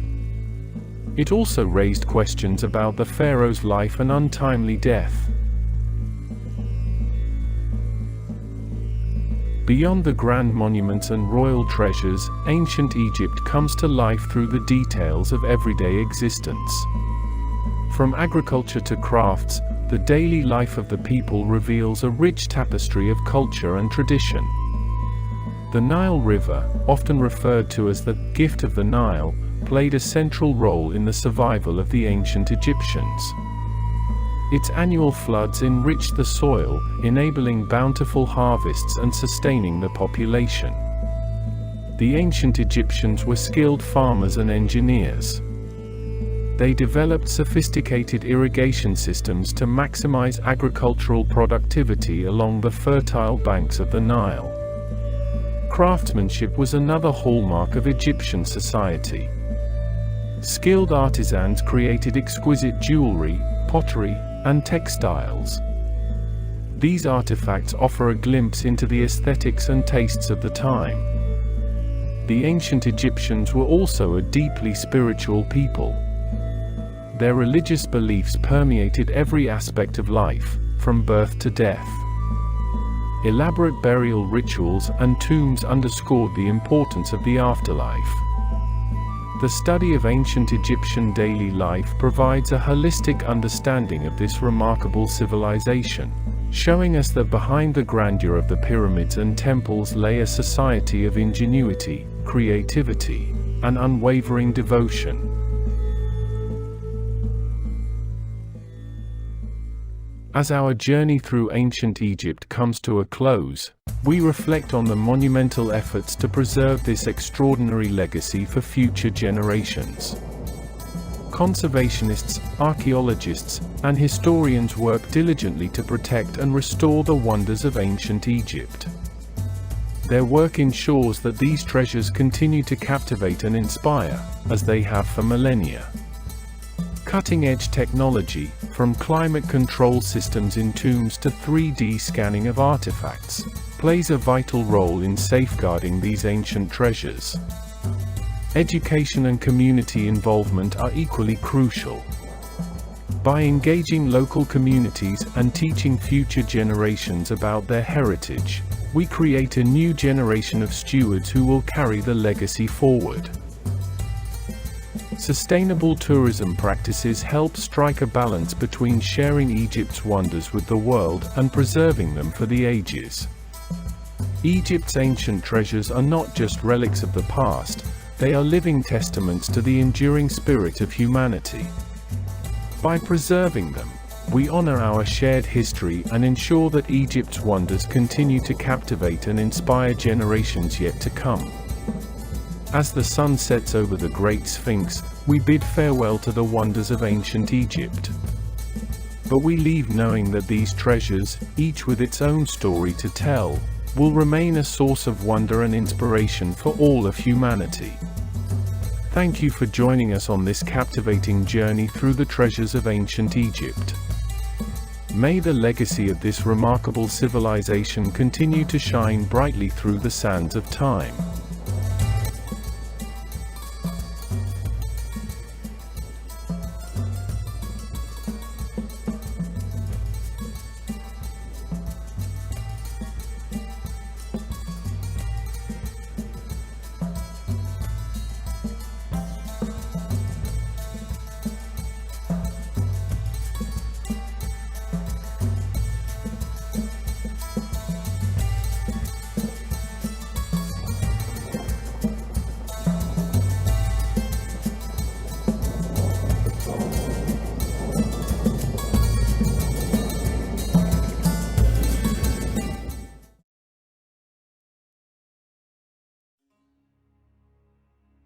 Thutmose III, a name that would echo through the annals of history, a name synonymous with Egyptian military might and unparalleled leadership. But his path to glory was not straightforward. It was fraught with challenges and unexpected turns. He ascended the throne as a young boy, co-ruling with his stepmother Hatshepsut, who was a formidable force in her own right. She was a powerful woman, a rarity in Egyptian history, who defied conventions and took on the role of pharaoh. Hatshepsut assumed the full mantle of pharaoh, relegating Thutmose to the shadows, where he watched and learned. For 2 decades, he remained in the background, observing the intricacies of governance and power. This was his training ground, a period of intense learning and preparation. He honed his skills, waiting for his moment, mastering the art of warfare and leadership. Little did the world know a storm was brewing. Thutmose was biding his time, ready to unleash his potential. Hatshepsut's reign focused on peace and prosperity, bringing stability to the kingdom. She expanded trade and commissioned ambitious building projects, leaving a lasting legacy. Thutmose, however, yearned for the battlefield. His heart was set on military conquest and glory. He trained with the army, mastering weaponry and tactics, preparing for the day he would lead. He strategized, studied past campaigns, and dreamt of conquest, envisioning a vast empire under his rule. The young pharaoh in waiting was destined for greatness. His time would come, and when it did, the world would witness the rise of a legend. After 22 years, Hatshepsut died. Thutmose III, now a mature and experienced ruler, finally took sole control of Egypt. The lion, long dormant, was unleashed. He immediately embarked on a series of military campaigns. His goal? To restore Egypt's dominance and expand its borders. Thutmose was a brilliant military strategist. He was also a ruthless and efficient leader. His first target was the rebellious kingdom of Kadesh. This powerful city-state in Syria challenged Egyptian authority. Thutmose would make an example of them. He led his army north, crushing all resistance in his path. The young pharaoh was eager to prove himself. He would show the world the true might of Egypt. The Battle of Megiddo, fought in 1457 BC, would define Thutmose III's reign. This battle is often considered one of the earliest recorded military engagements in history. The walled city of Megiddo was a strategic stronghold. Its location was crucial, as it sat at the crossroads of several important trade routes. It controlled vital trade routes, making it a coveted prize for any ruler seeking to dominate the region. The king of Kadesh rallied his allies, amassing a formidable force within Megiddo's walls. This coalition of Canaanite kings posed a significant threat to Egyptian dominance. Thutmose, however, would outmaneuver them with his keen strategic mind and bold tactics. He faced three possible routes to reach Megiddo, each fraught with danger and potential ambushes. Thutmose, a risk-taker, chose the most perilous path, a narrow pass through the Aruna Mountains. This decision was both daring and unexpected. This unexpected move caught the enemy off guard, as they had not anticipated an approach from such a treacherous route.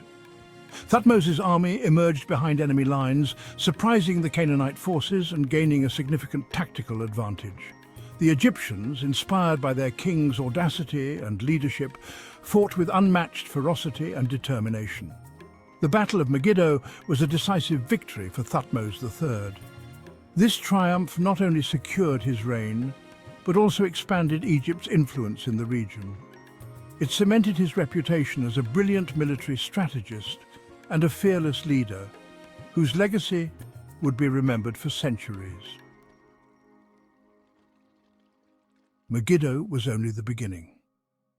Over the next 2 decades, Thutmose III launched 17 military campaigns. He marched his armies across the ancient Near East. He subdued Nubia to the south, extending Egyptian control deep into Africa. He then turned his attention east. He conquered Syria, shattered the Mitanni kingdom, and pushed the boundaries of his empire to the Euphrates River. Thutmose was not just a conqueror, he was also a shrewd administrator. He established governorships in conquered territories. He implemented efficient systems of tribute collection. These strategies ensured the flow of wealth and resources back to Egypt. Thutmose III's reign marked the zenith of Egyptian power. Thutmose III's campaigns brought immense wealth to Egypt. Gold, silver, precious stones and exotic animals flowed into the royal coffers. He used this wealth to embellish temples, construct monuments and patronize the arts. But his strategy went beyond plunder. He took the children of conquered rulers as hostages. These royal hostages were brought to Egypt and given an Egyptian education. They learned the Egyptian language, culture and administration. This ingenious tactic served 2 purposes. It ensured the loyalty of vassal states. It also created a class of foreign officials sympathetic to Egypt. They would later govern their homelands, effectively extending Egyptian influence. Thutmose III was a prolific builder. He commissioned magnificent temples, towering obelisks, and colossal statues. He expanded the temple complex at Karnak, adding the impressive Akhmenu, a grand festival hall dedicated to his achievements. He erected obelisks throughout Egypt, inscribed with accounts of his victories. He wanted his legacy to last forever. Some of these obelisks still stand today. They serve as a reminder of his power and ambition. One such obelisk, later transported to Rome, now graces St. Peter's Square at the Vatican. Thutmose's architectural projects were not merely displays of power, they were also essential economic drivers. They provided employment for thousands of workers, stimulating the Egyptian economy. Unlike many rulers, Thutmose III did not shy away from the truth. He inscribed the walls of his monuments with detailed accounts of his campaigns. These inscriptions, known as the Annals of Thutmose III, provide valuable insights into his reign. They describe his military strategies, the ferocity of the battles, and the vast booty he collected. They also reveal his personality, a determined, ambitious, and deeply religious ruler. The Annals are not mere propaganda. They are honest accounts of a remarkable reign. They are a testament to Thutmose III's desire to preserve his legacy for eternity. Thutmose III was not just a warrior king, he was also a skilled administrator. He reformed the Egyptian bureaucracy, making it more efficient. He standardized weights and measures, facilitating trade. He invested in irrigation projects, increasing agricultural output. He patronized the arts and sciences, leading to a flourishing of culture and learning. Thutmose's reign wasn't solely defined by conquest. It was a period of peace and prosperity. His administrative reforms had a lasting impact on Egypt. They ensured stability and economic growth for generations to come. After over 3 decades of rule, Thutmose III died in 1425 BC. He left behind a vast and stable empire. He was laid to rest in the Valley of the Kings, surrounded by the splendor befitting his status. His son Amenhotep II inherited a prosperous and powerful kingdom. Thutmose's legacy, however, extended far beyond his bloodline. He was remembered as the epitome of the warrior pharaoh, a ruler who expanded Egypt's borders and filled its coffers. His name resonated through the ages, a byword for military genius and administrative acumen.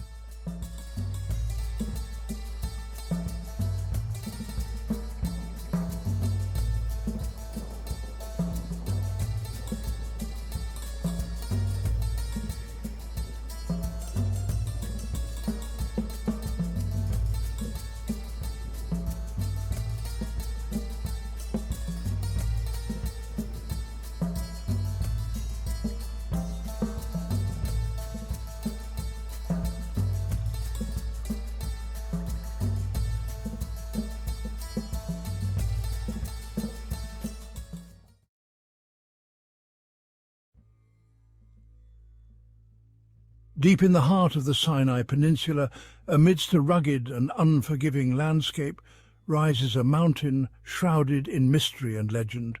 This is a place where the harshness of the desert meets the sublime beauty of nature, creating a setting that feels both timeless and otherworldly. Mount Sinai, known also as JBLMWS, Jabal Musa in Arabic, meaning Moses' mountain, has captivated the hearts and minds of people for millennia. It is a site of profound historical and spiritual significance, revered by multiple faiths and cultures. Its towering peaks and desolate beauty whisper tales of ancient prophets and divine encounters. The mountain stands as a silent witness to the passage of time, its rugged slopes etched with the stories of those who have come seeking answers and enlightenment. The very air around Mount Sinai seems to crackle with an unseen energy, a palpable sense of the sacred that has drawn pilgrims and seekers for centuries. Each step taken on its ancient paths feels like a journey through history, a connection to something greater than oneself. The silence of the desert, broken only by the wind whistling through the canyons, invites contemplation and introspection. It is a silence that speaks volumes, offering a space for reflection and a deeper understanding of one's place in the universe. It is a place where the veil between the earthly and the divine feels thin, where the echoes of ancient events still reverberate through the ages. The ancient ruins and relics scattered across the mountains serve as a testament to its enduring significance, a reminder of the countless souls who have been touched by its mystique. The history of Mount Sinai stretches back through the mists of time, intertwined with the very fabric of human civilization. The earliest mention of the mountain can be traced back to ancient Egyptian texts, where it was known as the Mountain of the Moon. The Egyptians believed that the goddess Hathor, the deity of love, beauty, music, dancing, fertility and joy, resided on the mountain. They mined turquoise in the area and built temples at its base, evidence of their deep reverence for this sacred place. The legacy of their presence can still be seen today in the ruins and artifacts scattered across the landscape. Mount Sinai holds a unique place in the history of the world's great Abrahamic religions. For Jews, Christians and Muslims alike, it is revered as the site where Moses received the Ten Commandments from God. This pivotal event, recounted in the book of Exodus, forever linked Mount Sinai with divine revelation and the establishment of moral law. For Christians, Mount Sinai represents the tangible manifestation of God's covenant with his people. It symbolizes the meeting point between heaven and earth, a place where the divine will was made known to humanity.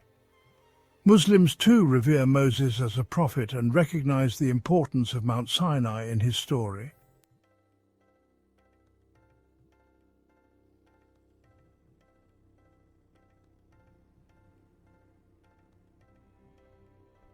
Over the centuries, Mount Sinai has become a tapestry woven with the threads of different cultures and beliefs. This sacred mountain stands as a testament to the rich history and spiritual significance that it holds for so many people around the world. Bedouin tribes, who have called the Sinai Desert home for generations, have their own stories and traditions associated with the mountain. These nomadic people have passed down their legends and customs through countless generations, each adding their own layer to the mountain's mystique. They believe that the mountain is inhabited by jinn, or spirits, and treat it with respect and reverence. The Bedouins' rituals and practices are deeply intertwined with the natural landscape, reflecting a profound connection to the earth and the unseen forces they believe dwell within it. For many, a visit to Mount Sinai is a deeply spiritual experience, a pilgrimage to a place where they can connect with the divine and reflect on the deeper meaning of life. Pilgrims from various faiths come here seeking solace, enlightenment, and a sense of peace that only such a sacred site can provide. The mountain has a way of stripping away the superficial and revealing the raw essence of the human spirit. In the quiet moments at the summit, one can feel a profound sense of clarity and purpose, as if the mountain itself whispers ancient truths to those who are willing to listen. Beyond its religious and historical significance, Mount Sinai is also home to a surprising array of natural wonders. Hidden within its canyons and valleys are ancient rock formations, secret springs, and a diverse range of plant and animal life. The mountain is a haven for ibexes, gazelles, and other desert creatures that have adapted to its harsh conditions. In an age of globalization and technological advancement, it is easy to feel disconnected from the natural world and the spiritual dimensions of life. Yet, Mount Sinai stands as a timeless reminder of the enduring power of faith, the beauty of the natural world, and the interconnectedness of all things. Whether one is drawn to Mount Sinai for its religious significance, its historical legacy, or simply its raw natural beauty, the mountain has a way of leaving an indelible mark on the soul. It is a place that challenges, inspires, and ultimately transforms.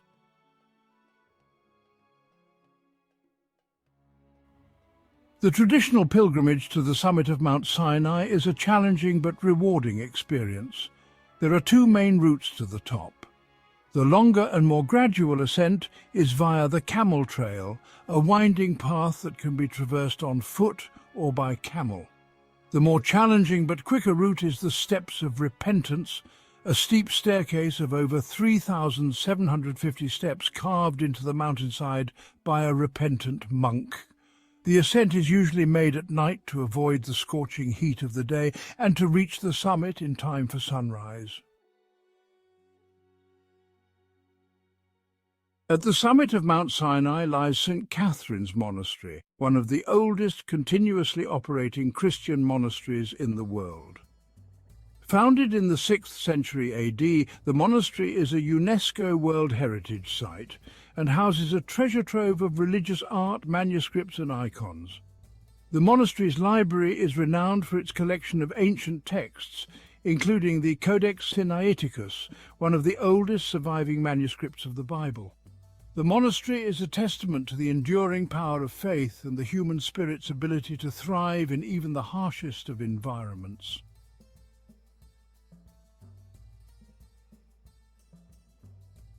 Mount Sinai stands as a timeless symbol of faith, history, and natural wonder. For millennia, its towering peaks have drawn pilgrims, adventurers, and seekers from all over the world. Its story is interwoven with the very fabric of human civilization, and its legacy continues to inspire and intrigue us today. As long as humans gaze up at the stars and ponder the mysteries of life, Mount Sinai will continue to hold a special place in our hearts and imaginations. It is a place where the veil between heaven and earth feels thin, where the whispers of the divine can still be heard in the wind. Have you ever pondered about the mysteries shrouded in the sun-kissed sands of ancient Egypt? A land steeped in history, Egypt is an enigma that continues to captivate the world. Its ancient civilization, dating back thousands of years, offers a treasure trove of archaeological wonders and historical significance. The allure of its pyramids, temples and tombs have drawn inquisitive minds from every corner of the globe, each keen to unlock the secrets of the past. We will traverse the land of the Pharaohs, discovering the architectural marvels of Giza, the enigmatic Sphinx, the royal tombs in the Valley of the Kings, the Grand Temple of Karnak, and the awe-inspiring Abu Simbel.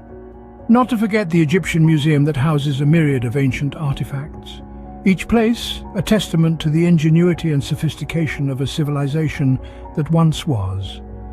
Join us as we embark on a journey through time, exploring the top 10 places in Egypt that every history and archaeology enthusiast must visit. What would a voyage to Egypt be without beholding the grandeur of the pyramids of Giza? More than just colossal gravestones, these pyramids are a profound testament to the ancient Egyptians' architectural genius, their understanding of mathematics, and their deep fascination with the cosmos. Constructed around 4,500 years ago, these structures were designed as eternal resting places for pharaohs, the god-kings of their time. The largest of these, the Great Pyramid, was built for the pharaoh Khufu and comprised of over 2 million stone blocks. These pyramids also served as a celestial map, their precise alignment with the stars of Orion's belt reflecting the ancient Egyptians' belief in the pharaoh's divine ascension to the heavens. Their construction remains a mystery that continues to baffle the brightest minds. With no evidence of advanced tools or machinery, the sheer scale and precision of these structures are a marvel to behold. The pyramids of Giza, standing tall as a testament to ancient Egypt's architectural prowess and understanding of mathematics and astronomy. A stone's throw away from the pyramids, the Great Sphinx guards the Giza Plateau. This colossal statue, carved from a single piece of limestone, is a testament to the grandeur and mystery of ancient Egyptian civilization.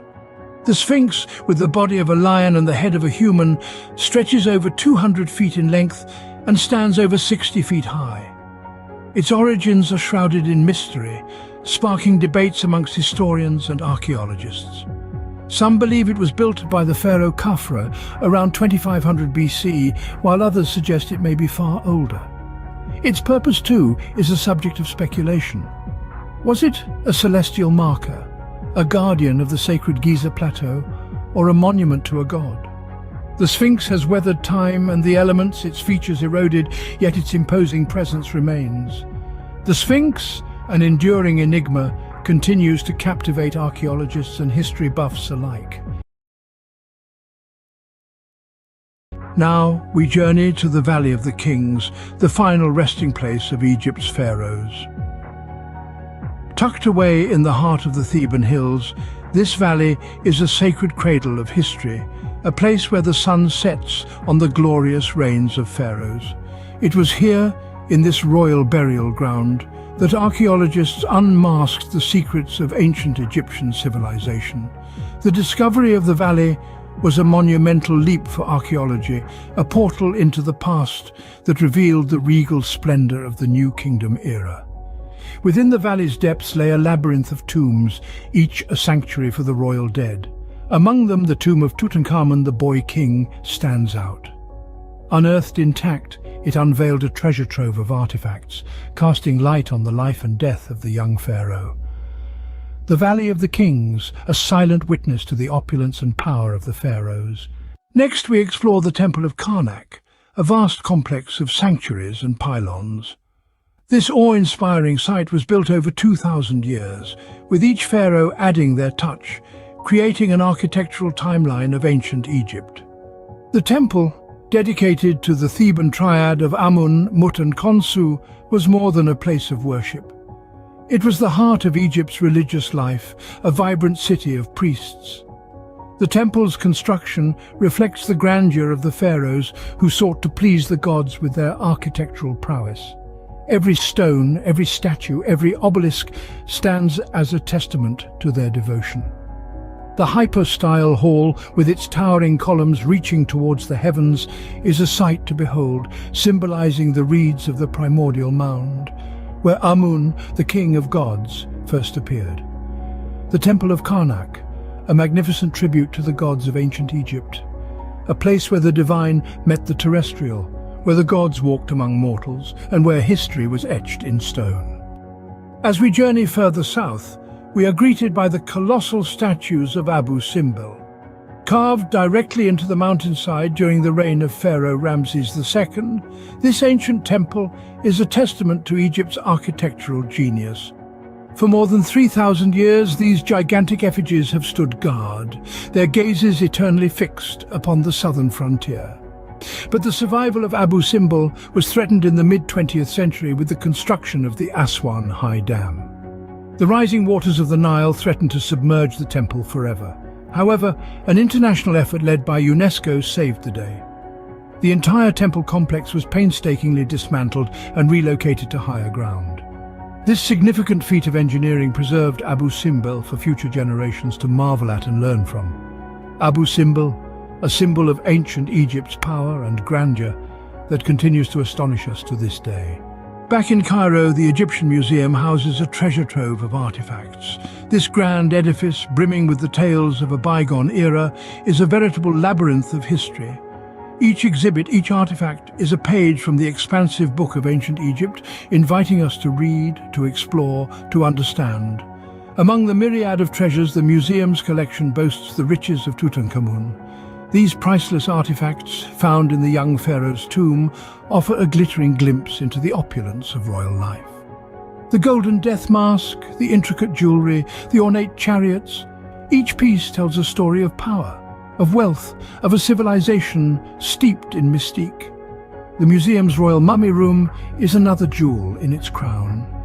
Here, ancient kings and queens lie in serene repose, their faces frozen in time, their stories echoing through the millennia. The Egyptian Museum, a gateway to understanding the rich, complex tapestry of ancient Egyptian history. As we come to the end of our journey, one thing is clear.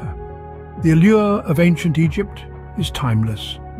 Traveling through this land, we've seen the enduring majesty of the pyramids of Giza, standing tall as a testament to human ingenuity and resilience. We've gazed upon the Great Sphinx, an enigmatic figure that has puzzled scholars for centuries. We've ventured into the Valley of the Kings, where the tombs of Egypt's greatest pharaohs lie in eternal slumber. We've marveled at the grandeur of the Temple of Karnak, a sprawling complex that resonates with the divine. We've admired the colossal statues of Abu Simbel, carved from the living rock to honor the gods and the mighty pharaoh Ramses II. And finally, we've explored the Egyptian Museum, a treasure trove of artifacts that tell us the stories of a civilization that was centuries ahead of its time. Each of these places holds a piece of the intricate puzzle that is Egypt's ancient history. But remember, this is far from the end. The sands of Egypt still hide many secrets waiting to be unearthed. Every year, archaeologists from around the globe make new discoveries that add more depth to our understanding of this remarkable civilization. The allure of the unknown, the thrill of the find, the joy of solving a mystery that's thousands of years old. This is what makes Egypt a dream destination for archaeologists and history enthusiasts alike. The past is a vast and fascinating place, and Egypt is one of its most captivating chapters. It's a story that's still being written, with every new discovery adding another layer to our understanding. So, while our journey may be ending for today, the exploration of Egypt's ancient wonders continues. Whether you're a history enthusiast, an archaeologist, or simply curious, Egypt's ancient wonders are waiting to be explored. Until then, keep the spirit of discovery alive. In the heart of the ancient world, along the banks of the majestic Nile River, a flourishing civilization emerged. A civilization whose lifeblood flowed not just from the Nile's waters, but from the bountiful flora that adorned its banks. Join us as we embark on a journey through time to explore the rich tapestry of plants that sustained and enriched ancient Egypt. The climate and unique geography of the Nile Delta offered a wide variety of plant species. Many of these plants served as sustenance for the ancient Egyptians and as valuable crops for trade. The Nile's consistent seasons allowed Egypt to sustain itself for centuries. As we delve deeper into the world of ancient Egypt's flora, we uncover not only the botanical richness, but also the cultural significance that these plants held. Join us on this captivating journey as we explore the flora of ancient Egypt, a testament to the ingenuity, spirituality, and enduring legacy of this remarkable civilization. One of the key factors that enabled the growth of this advanced society was the favorable climate of the Nile Delta. The Nile River, with its annual flooding, brought nutrient-rich silt that rejuvenated the soil, creating the ideal conditions for agriculture. The predictable flood cycle of the Nile allowed farmers to cultivate a wide variety of crops, ranging from grains like wheat and barley to vegetables like onions and garlic. The fertility of the Nile Delta was legendary, and it was often described as the gift of the Nile. In addition to crops, the Nile's waterways provided a natural irrigation system, allowing farmers to efficiently manage their fields. But the importance of the Nile extended beyond just agriculture. It was the lifeblood of the entire civilization, a source of drinking water, transportation, and sustenance for countless species of plants and animals. The Nile's consistent seasons allowed Egypt to sustain itself for centuries, and its banks teemed with a rich variety of flora. Yet, possibly the most iconic and versatile plant of ancient Egypt was the papyrus. Papyrus, scientifically known as Cyperus papyrus, was a tall sedge plant that grew in abundance along the water's edge of the Nile. Its slender stalks, topped with tufts of feathery leaves, reached skyward, creating lush green corridors along the riverbanks. The ancient Egyptians cherished papyrus for its many uses, some of which may surprise you. While it is widely recognized as a writing material, serving as the precursor to paper, the ancient Egyptians found numerous other functions for this remarkable plant. Papyrus was not just a medium for recording history, it was used to create sturdy ropes, durable sandals, and comfortable mats. The versatility of papyrus extended even further. Papyriform boats, crafted from the stems of the papyrus plant, were a common sight on the Nile. These boats served not only as practical vessels for transportation and fishing, but also as symbols of spiritual significance. They were often featured in paintings and reliefs and played a central role in ritualistic ceremonies. The papyrus plant, with its multifaceted utility, was a testament to the resourcefulness of the ancient Egyptians. But papyrus was just one element in the botanical mosaic that adorned the Nile Delta. The ancient Egyptians lived in harmony with nature, and the plants that surrounded them were not only sources of sustenance but also integral to their culture and spirituality. One of the most important trees in ancient Egypt was the date palm, Phoenix dactylifera. Its sweet and nutritious fruits, known as dates, were a staple food in the Egyptian diet. The date palm not only provided sustenance but also offered valuable resources. Its leaves were woven into baskets, mats, and even roofs for homes. The ancient Egyptians also used various parts of the date palm for medicinal purposes, demonstrating their deep knowledge of plant-based remedies. Alongside the date palm, the carob tree, Ceratonia siliqua, and the tamarisk tree, Tamarix spp, were commonly found along the banks of the Nile. The carob tree, with its long, pod-like fruits, provided a nutritious food source. Carob pods were not only consumed as a sweet treat, but were also used as a unit of measurement for precious commodities like gold, earning them the nickname Egyptian gold. Tamarisk trees, on the other hand, were known for their salt-tolerant nature. They played a vital role in preventing soil erosion and improving the overall ecological stability of the Nile Delta. In addition to their ecological importance, tamarisk trees provided wood for construction and fuel. As we explore further, we encounter the rich variety of fruits that adorned Egyptian orchards. The earliest fruit tree cultivated in ancient Egypt was the fig tree, Ficus carica.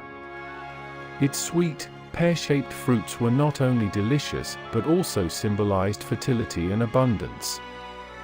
The cultivation of figs dates back to the early dynastic period, showcasing the long-standing connection between the Egyptians and their fruit trees. Over time, other fruit trees found their place in Egyptian orchards. The apple, Malus domestica, was introduced, offering a crisp and refreshing alternative to the fig. The pomegranate, Punica granatum, with its jewel-like seeds, added a burst of color and flavor to the Egyptian diet. These fruits became not only culinary staples but also symbols of vitality and prosperity.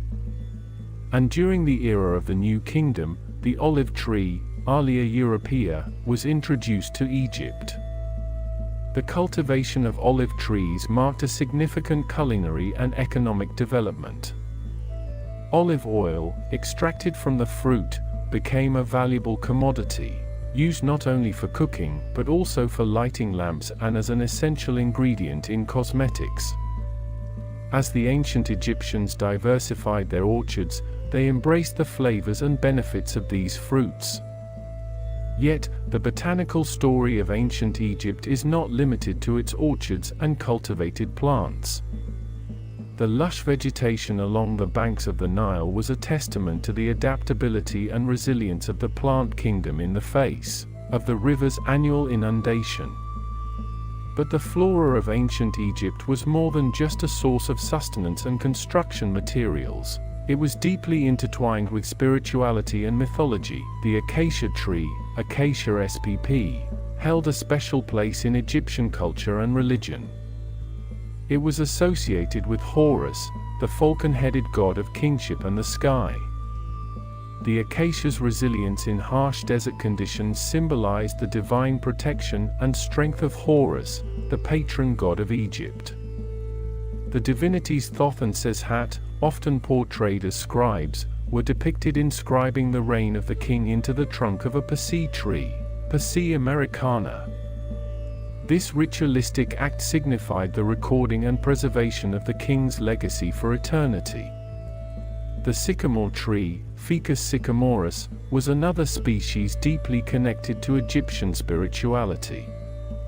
Known for its distinctive, broad leaves and wide canopy, the sycamore tree was associated with the goddess Iset, also known as Isis, the patron of the ritual of life. The sycamore's shade and life-giving properties were symbolic of the goddess's nurturing and protective nature. These spiritual connections between the people of ancient Egypt and the plant world reflected their profound reverence for the natural environment. As we reflect on the flora of ancient Egypt, we recognize that it was not only a source of sustenance and cultural significance, but also a testament to the ingenuity and resourcefulness of this remarkable civilization. Join us on this immersive journey as we continue to unravel the flora of ancient Egypt, revealing the threads of history, culture, and spirituality that wove together to create one of the most enduring and influential civilizations in history. To truly appreciate the significance of these plants, we must delve into the daily lives of the ancient Egyptians and understand how they harnessed the power of nature to thrive in the arid landscape of the Nile Delta. Agriculture was the cornerstone of Egyptian society, and the annual flooding of the Nile was a highly anticipated event. As the river swelled with water and nutrients, it spilled over its banks, creating fertile silt deposits that transformed the surrounding land into a verdant oasis. The rich alluvial soil was perfect for cultivation, and the ancient Egyptians wasted no time in planting their crops. Wheat and barley were among the primary grains grown, serving as the staples of the Egyptian diet. These grains were not only consumed as bread and porridge, but were also used in brewing beer, a dietary staple that was central to social and religious gatherings. Onions and garlic, known for their flavor and medicinal properties, were cultivated alongside grains. The predictable flood cycle of the Nile allowed farmers to plan their planting and harvesting with precision. This mastery of the river's rhythms contributed to the stability and prosperity of Egyptian society. In addition to its role in agriculture, the Nile River served as a natural irrigation system. Canals were dug to divert water to the fields, ensuring that even areas farther from the riverbanks could be cultivated. The Egyptians were pioneers in the field of irrigation, employing innovative methods such as the shadaf, a counterweighted lever, to lift water from the river. The efficient management of water resources allowed the civilization to flourish in an otherwise arid environment. But the Nile River was not just a source of sustenance, it was the lifeblood of ancient Egypt, supporting not only agriculture, but also transportation and trade. The ancient Egyptians were skilled boat builders, and the Nile provided the perfect highways for their vessels. Boats of various sizes and designs crisscrossed the river, carrying goods, people, and ideas. Trade flourished along the Nile, connecting the different regions of Egypt and facilitating the exchange of commodities like grains, textiles, and pottery. This robust trade network allowed Egypt to access valuable resources from other regions of the ancient world, further enriching their culture and economy. The Nile River was not only a conduit for physical goods, but also for cultural exchange and the dissemination of knowledge. Scholars and scribes traveled along the river, sharing information and recording the history, religion, and scientific achievements of the civilization. It was this dynamic interplay of people and resources along the Nile that allowed Egypt to thrive for millennia. As we conclude our exploration of the flora of ancient Egypt, we are reminded that the civilization's greatness was not solely a product of monumental architecture or military conquests. It was also a testament to the profound connection that the ancient Egyptians had with the natural world. The Nile Delta, with its predictable floods and fertile soil, offered the perfect canvas for a civilization to flourish. And the plants that thrived along its banks, from the majestic papyrus to the humble date palm, were not just sources of sustenance, but also threads in the rich tapestry of Egyptian culture and spirituality. Each plant carried a unique significance, whether through its practical uses or its role in religious rituals. The ancient Egyptians understood that their existence was intimately intertwined with the natural world around them. In their daily lives, they celebrated the bounty of the land, the life-giving waters of the Nile, and the sacred connection between the plant kingdom and the divine. It is through this lens that we can truly appreciate the flora of ancient Egypt, a vital and vibrant aspect of a civilization that continues to captivate and inspire us to this day.